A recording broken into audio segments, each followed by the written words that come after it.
Estimados amigos de la democracia, de la libertad y de los derechos humanos, estimadas amigas, hace más de 2 décadas,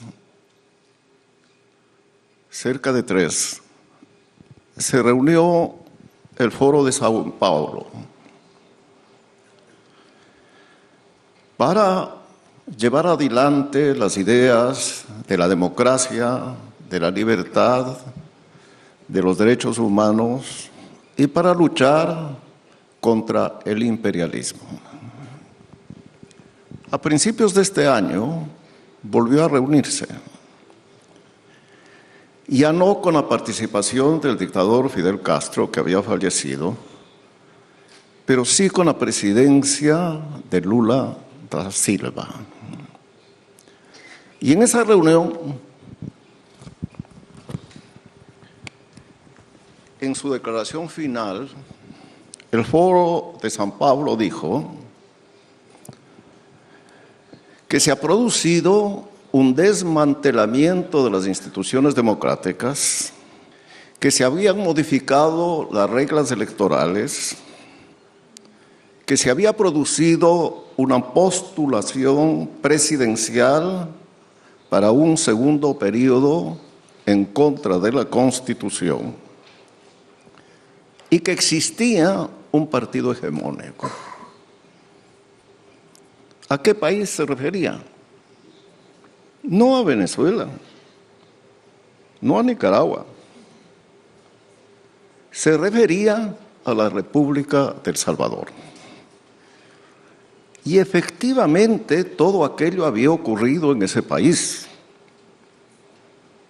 Pero nada, ni una palabra decía lo que había pasado en los 2 países que he mencionado y también en el mío durante el gobierno del dictador Rafael Correa y en Bolivia durante el gobierno autocrático de Evo Morales. Bien, esto es muy típico de cierto sector de la política latinoamericana. Los principios, los derechos, las libertades, representadas por el Estado de Derecho y por el imperio de la Constitución y de la ley, valen si gobierna una ideología política y no si gobierna otra. Por eso yo me he sentido muy honrado de haber sido invitado a este foro, porque está integrado por expresidentes que creemos en estos principios, más allá de cualquiera sea nuestra ideología. Y estamos decididos a defenderlos. Pero también porque creemos que hay una sola democracia. No hay diversas formas de democracia. Solo existe aquella venerable democracia que fue fundada por los padres fundadores de los Estados Unidos de Norteamérica, cuyas disposiciones hicimos nuestras los países latinoamericanos. Y que aquellos países contemporáneos del continente, los he mencionado, que asumieron líderes del poder para organizar una nueva democracia participativa, popular, no hicieron nada de eso, sino que terminaron instaurando dictaduras. Y a esas dictaduras nosotros hemos combatido decenas de declaraciones frente a cada uno de sus abusos. Incluso hemos llegado a solicitar al Papa Francisco de que emplee su sabia, ilustrada palabra para condenar lo que sucede con los derechos humanos y la libertad en países como Nicaragua y como Venezuela.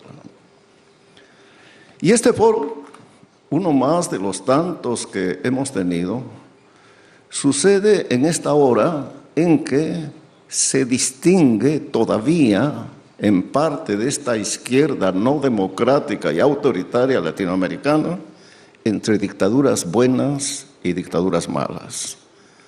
Las buenas, aquellas que representan sus ideas, las malas, las que creemos en los principios fundamentales de la democracia y de la libertad.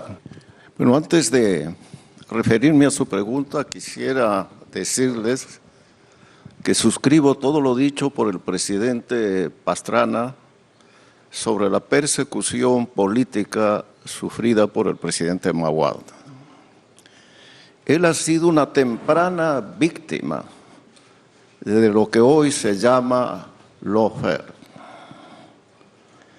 en el que se escudan presidentes o expresidentes o exdictadores corruptos de América Latina. El presidente Mahuad tomó una decisión económica que algunos consideraron equivocada y que pudo serlo.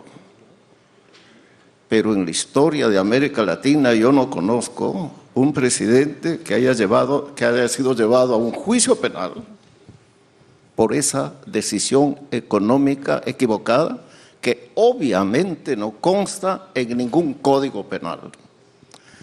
Pero iré al otro punto. Yo tengo una visión más optimista de América Latina. Cierto es todo lo que se ha dicho y que el continente va quedándose atrás de países que en Europa y en Asia e incluso en África eran menos desarrollados con América Latina, cuyo ejemplo más notable es el caso de Argentina, que era una de las primeras economías del mundo y que hoy ya no lo es desde hace varias décadas. Digo que soy más optimista porque creo que la democracia en América Latina, que volvió hace 40 años, ha hecho tres cosas importantes. Una reducción muy importante de la pobreza, una expansión de la clase media y una incorporación de la mujer no solo a la vida pública, al deporte, a las ciencias, al arte. Y esto es lo que pues no lo decimos y no lo sostenemos habitualmente en el continente. Y nos centramos en las debilidades que todavía existen en la sociedad latinoamericana, como por ejemplo es la inequidad social. Pero yo quisiera decirles qué ha sucedido en los últimos 50 años en Cuba.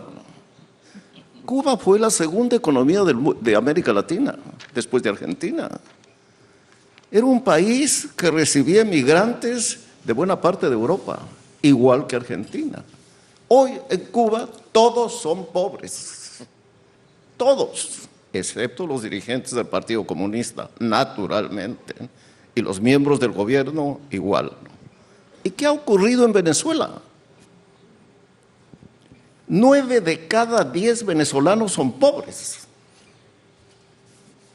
Cuando la democracia tan criticada de Venezuela, de los presidentes Caldera, de los presidentes Pérez, ¿no?, habían hecho mucho de lo que yo he dicho con relación a la mujer, con relación a la pobreza, ¿no?, y con relación al progreso.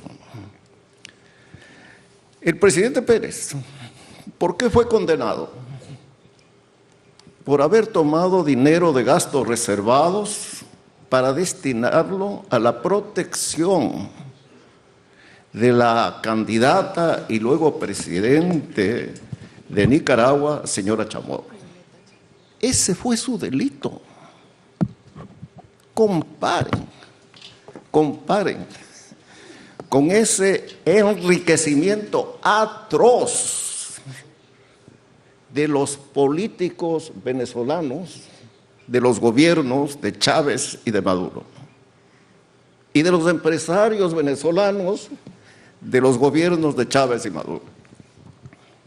Perdóneme, ¿no?, que yo pues hable con esta vehemencia, pero no creo que es justo criticar y observar a la vieja democracia latinoamericana y a los presidentes que hemos servido honestamente al país frente a lo que hoy ocurre en esas naciones. Muchas gracias.